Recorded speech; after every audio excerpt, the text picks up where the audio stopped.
আজকে happy Rabindra Jayanti day to everyone guys.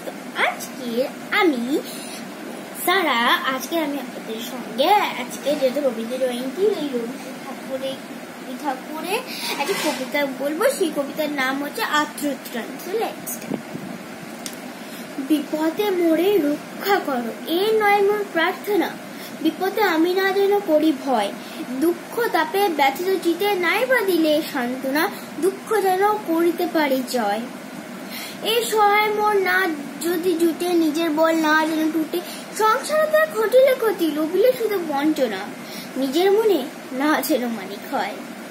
আমার তুমি করিবে ত্রাণ, এ নয় মোর প্রার্থনা। তরিতে পারে শক্তি যেন রয়। আমার ভার রাঘব করি নাই বা দিলে সান্ত্বনা। দিতে পারি এমন যেন হয়। নম্র শিরে সুখের দিনে তোমারই মুখ লইব চিনে। দুঃখের রাতে নিখিল ধরা, যেদিন করে বঞ্চনা। তোমারে না যেন করি সংশয়। ধন্যবাদ।